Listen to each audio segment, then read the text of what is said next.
Hello दोस्तों, स्वागत है आपका मेरे चैनल कथा और सर्कल में। आज हम सुनने जा रहे केबीसी पति की कहानी। केबीसी में करोड़पति पति। सूरज के जीवन का एक ही फंडा था कि मेहनत तो गधा भी करता है, घर बैठे जो कमाए समझदार वही होता है। इसीलिए उसने कभी नौकरी ही नहीं ढूंढी। इस बात से हालांकि उसकी पत्नी शिखा बिल्कुल भी अग्री नहीं करती थी, पर फिर भी सूरज को समझाना बेकार था। टीवी में कैसे बनोगे करोड़पति का ऐड देखकर उसे लगा कि बस अब तो घर बैठे ही वो करोड़पति बन सकता है, और उसके पीछे उसने अपने सारे सोर्सेस एक्टिव कर दिए। 2 हफ्ते में उसके कलीग के साले के पड़ोसी के बेटे का सोर्स निकलता है जो कि उसे शो में पहुंचा सकता है, और सूरज उससे मिलने चला जाता है। अच्छा, तो हमें मुकेश जी बता रहे थे कि आप हमें शो में पहुंचा सकते हैं। हाँ, उसमें कोई तकलीफ नहीं है। मैं कल अगर कोशिश करूँ तो इसी महीने में आपका नंबर आ जाएगा। अरे ये तो बहुत बढ़िया हो गया। अच्छा, वो सिलेबस और क्वेश्चन पेपर का कोई जुगाड़ है क्या? हैं? उसका तो कोई जुगाड़ नहीं है। तो वो वाकई में कुछ भी पूछ सकते हैं? हाँ, वो तो बच्चन जी पर है, जो पढ़ते हैं वो पूछ लेते हैं। पहली कोशिश फेल होने पर अब सूरज के सामने एक बहुत बड़ा सवाल था कि आखिर जवाब कहाँ से लाए। तब शिखा ने एक सजेशन दिया, क्यों ना सूरज अपने चचेरे भाई सुमित से मदद मांगे, जो कि यूपीएससी की तैयारी कर रहा था। हालांकि इतनी मेहनत करना सूरज को समझ में नहीं आता था, पर कोई और रास्ता ना मिलने पर वो आखिर सुमित से बात करता है।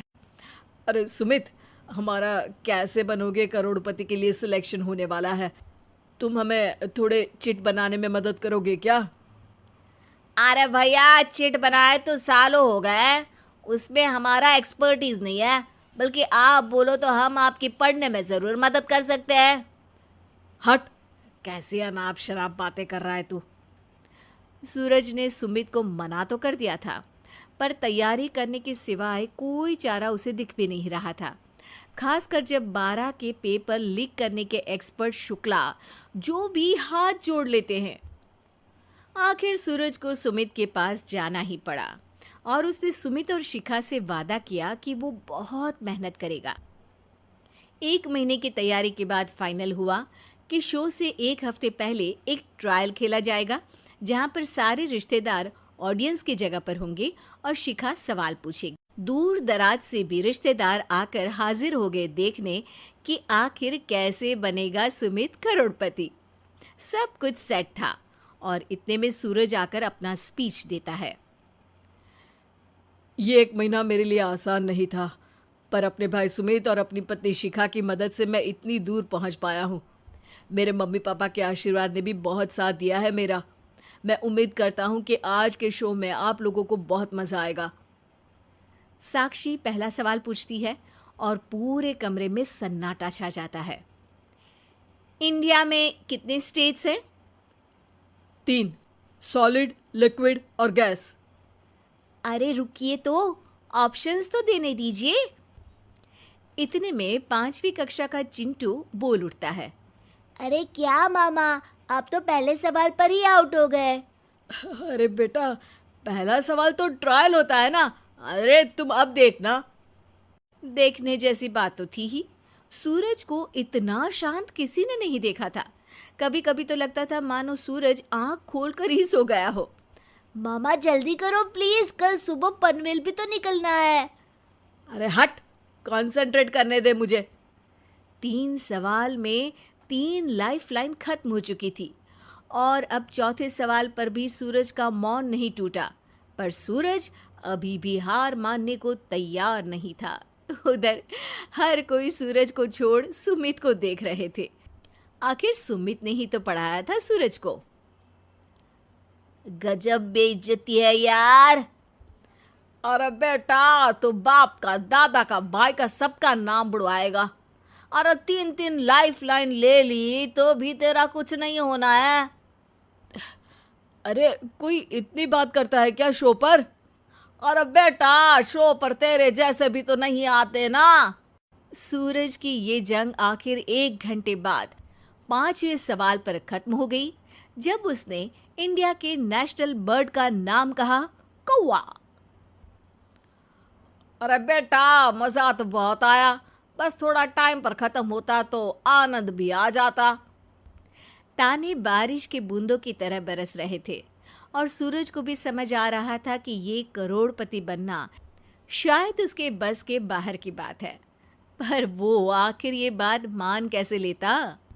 वो सख्त लौंडा जो ठहरा, उसने सोचा कि बेइज्जती तो हो ही चुकी है, पर अगर मैं हार नहीं मानूं तो शायद कुछ हो सकता है। शिखा, तुम देखना, असली शो में आग लगा दूंगा, आग, करोड़पति बनूंगा मैं। हाँ, सब्जियां खत्म हो गई है घर पे, ले आओ। पहले पति बन जाओ, फिर करोड़पति बनना। अरे गजब बेइज्जती है यार। बेटा, अभी तो घर पर ही हुई है, 1 हफ्ते में तो तुम देश के सामने करवा कर आओगे। वैसे जब टीवी पर जाओ ना तो बस अपने मम्मी का ही नाम लेना, ठीक है? कोई पूछे तो बोलना कि पापा नहीं है मेरे। अरे पढ़ाई की, पेपर निकलवाए, इतने सारे लोगों को खाना खिलवाया, क्या फर्क पड़ा?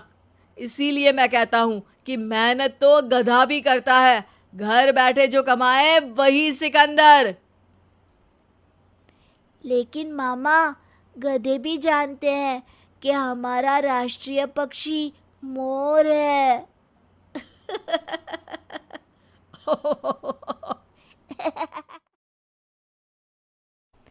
केबीसी में करोड़पति पति। सूरज के जीवन का एक ही फंडा था कि मेहनत तो गधा भी करता है, घर बैठे जो कमाए समझदार वही होता है। इसीलिए उसने कभी नौकरी ही नहीं ढूंढी। इस बात से हालांकि उसकी पत्नी शिखा बिल्कुल भी अग्री नहीं करती थी, पर फिर भी सूरज को समझाना बेकार था। टीवी में कैसे बनोगे करोड़पति का ऐड देखकर उसे लगा कि बस अब तो घर बैठे ही वो करोड़पति बन सकता है, और उसके पीछे उसने अपने सारे सोर्सेस एक्टिव कर दिए। 2 हफ्ते में उसके कलीग के साले के पड़ोसी के बेटे का सोर्स निकलता है जो कि उसे शो में पहुंचा सकता है, और सूरज उससे मिलने चला जाता है। अच्छा, तो हमें मुकेश जी बता रहे थे कि आप हमें शो में पहुंचा सकते हैं। हाँ, उसमें कोई तकलीफ नहीं है। मैं कल अगर कोशिश करूँ तो इसी महीने में आपका नंबर आ जाएगा। अरे ये तो बहुत बढ़िया हो गया। अच्छा, वो सिलेबस और क्वेश्चन पेपर का कोई जुगाड़ है क्या? उसका तो कोई जुगाड़ नहीं है। तो वो वाकई में कुछ भी पूछ सकते हैं? हाँ, वो तो बच्चन जी पर है, जो पढ़ते हैं वो पूछ लेते हैं। पहली कोशिश फेल होने पर अब सूरज के सामने एक बहुत बड़ा सवाल था कि आखिर जवाब कहाँ से लाए। तब शिखा ने एक सजेशन दिया, क्यों ना सूरज अपने चचेरे भाई सुमित से मदद मांगे, जो कि यूपीएससी की तैयारी कर रहा था। हालांकि इतनी मेहनत करना सूरज को समझ में नहीं आता था, पर कोई और रास्ता ना मिलने पर वो आखिर सुमित से बात करता है। अरे सुमित, हमारा कैसे बनोगे करोड़पति के लिए सिलेक्शन होने वाला है, तुम हमें थोड़े चिट बनाने में मदद करोगे क्या? अरे भैया, चिट बनाए तो सालों हो गए, उसमें हमारा एक्सपर्टीज नहीं है, बल्कि आप बोलो तो हम आपकी पढ़ने में ज़रूर मदद कर सकते हैं। हट, कैसी अनाप शराब बातें कर रहा है तू। सूरज ने सुमित को मना तो कर दिया था, पर तैयारी करने के सिवाय कोई चारा उसे दिख भी नहीं रहा था, खासकर जब 12 के पेपर लीक करने के एक्सपर्ट शुक्ला जो भी हाथ जोड़ लेते हैं। आखिर सूरज को सुमित के पास जाना ही पड़ा और उसने सुमित और शिखा से वादा किया कि वो बहुत मेहनत करेगा। 1 महीने की तैयारी के बाद फाइनल हुआ कि शो से 1 हफ्ते पहले एक ट्रायल खेला जाएगा, जहां पर सारे रिश्तेदार ऑडियंस की जगह पर होंगे और शिखा सवाल पूछेगी। दूर दराज से भी रिश्तेदार आकर हाजिर हो गए देखने कि आखिर कैसे बनेगा सुमित करोड़पति। सब कुछ सेट था और इतने में सूरज आकर अपना स्पीच देता है। ये 1 महीना मेरे लिए आसान नहीं था, पर अपने भाई सुमित और अपनी पत्नी शिखा की मदद से मैं इतनी दूर पहुंच पाया हूँ। मेरे मम्मी पापा के आशीर्वाद ने भी बहुत साथ दिया है मेरा। मैं उम्मीद करता हूँ कि आज के शो में आप लोगों को बहुत मज़ा आएगा। साक्षी पहला सवाल पूछती है और पूरे कमरे में सन्नाटा छा जाता है। इंडिया में कितने स्टेट्स हैं? 3, सॉलिड, लिक्विड और गैस। अरे रुकिए तो, ऑप्शंस तो देने दीजिए।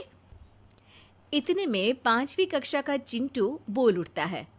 अरे क्या मामा, आप तो पहले सवाल पर ही आउट हो गए। अरे बेटा, पहला सवाल तो ट्रायल होता है ना। अरे तुम अब देखना। देखने जैसी बात तो थी ही। सूरज को इतना शांत किसी ने नहीं देखा था। कभी कभी तो लगता था मानो सूरज आंख खोलकर ही सो गया हो। मामा जल्दी करो प्लीज, कल सुबह पनवेल भी तो निकलना है। अरे हट, कंसंट्रेट करने दे मुझे। 3 सवाल में 3 लाइफलाइन खत्म हो चुकी थी और अब चौथे सवाल पर भी सूरज का मौन नहीं टूटा। पर सूरज अभी भी हार मानने को तैयार नहीं था। उधर हर कोई सूरज को छोड़ सुमित को देख रहे थे। आखिर सुमित ने ही तो पढ़ाया था सूरज को। गजब बेइज्जती है यार। अरे बेटा, तो बाप का, दादा का, भाई का, सबका नाम बुड़वाएगा। अरे 3 लाइफलाइन ले ली तो भी तेरा कुछ नहीं होना है।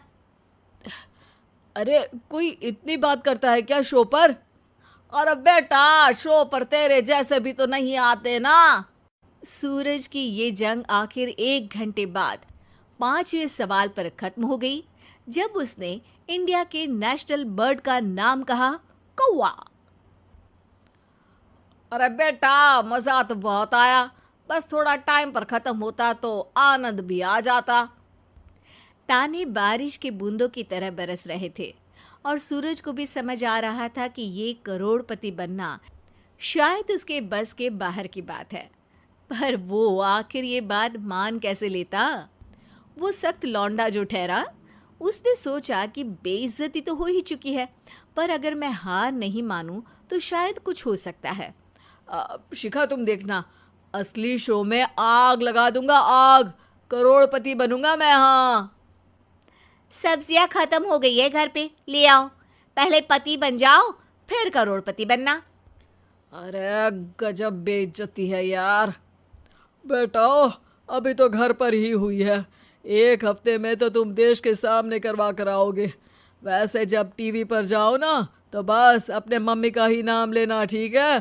कोई पूछे तो बोलना कि पापा नहीं है मेरे। अरे पढ़ाई की, पेपर निकलवाए, इतने सारे लोगों को खाना खिलवाया, क्या फर्क पड़ा? इसीलिए मैं कहता हूँ कि मेहनत तो गधा भी करता है, घर बैठे जो कमाए वही सिकंदर। लेकिन मामा, गधे भी जानते हैं कि हमारा राष्ट्रीय पक्षी मोर है।